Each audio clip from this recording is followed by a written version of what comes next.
शिवसेना उद्धव बाळासाहेब ठाकरे पक्षाच्या एका बैठकीच्या संदर्भातली महत्त्वाची बातमी। थोड्याच वेळात पक्षाची एक महत्त्वाची बैठक सुरू होते आहे। शिवसेना भवनामध्ये बैठकीचं आयोजन करण्यात आले, तर पक्षाचे सर्व नेते उपनेते या बैठकीला उपस्थित राहणार आहे। ठाकरेंच्या शिवसेनेचा 2 मार्च पासून राज्याचा दौरा आहे।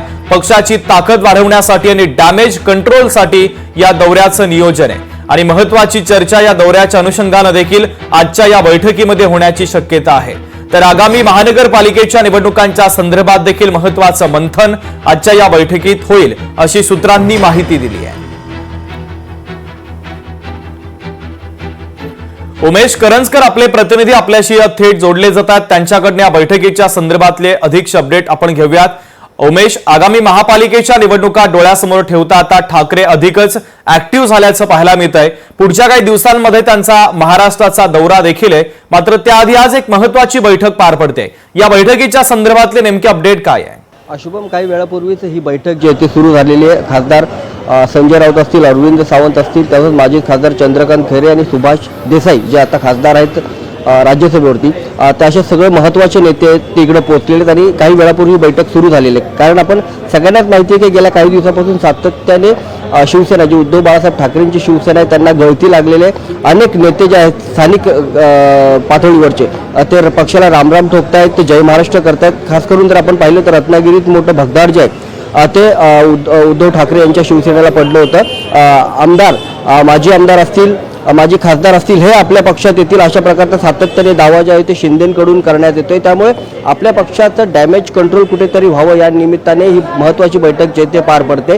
राजन साळवी जे कोकणातले रत्नागिरीतले महत्त्वाचे नेते मानले जात होते, माजी आमदार होते, त्यांनी देखील काही दिवसापूर्वी पक्षाला रामराम केला आणि त्यानंतर अजूनही काही जे महत्त्वाचे नेते ते शिंदेंच्या शिवसेनेत जातील किंवा भारतीय जनता पक्षात जातील अशा प्रकारची चर्चा आहे। मात्र सातत्याने जी ही डॅमेज कंट्रोल होते हे कुठेतरी थांबलं पाहिजे, कारण त्याचा फटका जो येतो येणाऱ्या स्थानिक स्वराज्य संस्थेच्या निवडणुकीत बसल्याशिवाय राहणार नाही याची माहिती सर्व पक्षाला आहे। त्याच्यामुळे पक्षाचे हे सर्व महत्त्वाचे नेते ते आता जमलेले आहेत आणि याचा डॅमेज कंट्रोल कुठेतरी करता यावा, हे सगळी पक्षाची गळती कुठेतरी थांबवता यावी यासाठी ही महत्त्वाची चर्चा या सगळ्या नेत्यांकडून केली जाते। नक्कीच या बैठकीला आदित्य ठाकरे किंवा उद्धव ठाकरे नाही आहेत, मात्र या बैठकीचा सर्व जो लेखाजोखा आहे त्यांच्यापर्यंत पोहोचवला जाईल। डॅमेज कंट्रोल करण्यासाठी नेमकं काय केलं पाहिजे याबाबतची सगळी माहिती जी आहे त्यांच्यापर्यंत पोहोचवली जाईल आणि येणाऱ्या काळामध्ये आपल्या पक्षातली जी नेते मंडळी बाहेर पडणार आहेत ती कुठेतरी थांबावीत अशा प्रकारची या सगळ्या बैठकीत रणनीती ठरवली जाणार आहे। यासोबतच महत्त्वाचं म्हणजे उद्धव ठाकरे यांचा 2 तारखेपासून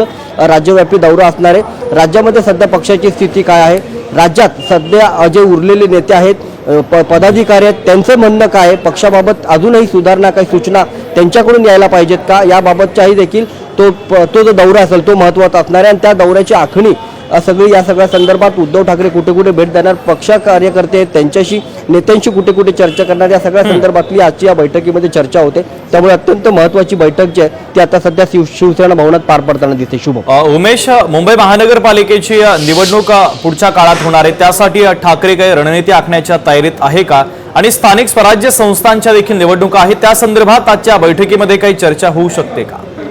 स्थानिक स्वराज्य संस्थेची निवडणूक असेल किंवा मुंबई महानगरपालिकेची निवडणूक असेल ते अत्यंत महत्त्वाचे आहे, कारण विधानसभेमध्ये ज्या प्रकारे पक्षाला फटका बसलाय तो या निवडणुकीतून भरून काढता येईल आणि जे कार्यकर्ते त्यांचा जे आत्मबल कुठेतरी हरवलंय ते त्यांना या निवडणुकीतून परत देता येईल। त्यामुळे या निवडणुका अत्यंत महत्त्वाच्या आहेत। सध्या नक्कीच सर्वोच्च न्यायालयाच्या सुनावणीनंतर या निवडणुका नेमक्या कधी होतील याबाबत स्पष्टता येईल, मात्र सध्या या निवडणुका कधी होऊ शकतील अशा प्रकारची परिस्थिती आहे। त्याच्यामुळे याची तयारी देखील लागली पाहिजे, कारण खास करून जर मुंबई महानगरपालिका निवडणूक पाहिली तर मुंबई महानगरपालिकेवर उद्धव ठाकरे यांना आपल्या पक्षाचा झेंडा हवा आहे। कारण जर विधानसभा लोकसभा या सगळ्या निवडणुकांनंतर जर मुंबई महानगरपालिकेची निवडणूक देखील जर आपण हारलो तर पक्षाकडे काही राहणार नाहीये, हे सगळं हे जे आहे ते उद्धव ठाकरे आणि यासोबतच पक्षाच्या सर्व ज्येष्ठ नेत्यांना माहिती आहे। त्यामुळे हे अत्यंत महत्त्वाची निवडणूक आहे। मुंबई महानगरपालिकेच्या निवडणुकीत कुठल्याही परिस्थितीत पक्षाला विजय मिळावा, आपल्या पक्षाचा महापौर मुंबई महानगरपालिकेवर बसावा याबाबतची देखील रणनीती या बैठकीत नक्कीच आखली जाऊ शकते। या बैठकीच्या संदर्भात पोहोचवलेले आहेत। तुर्तास धन्यवाद।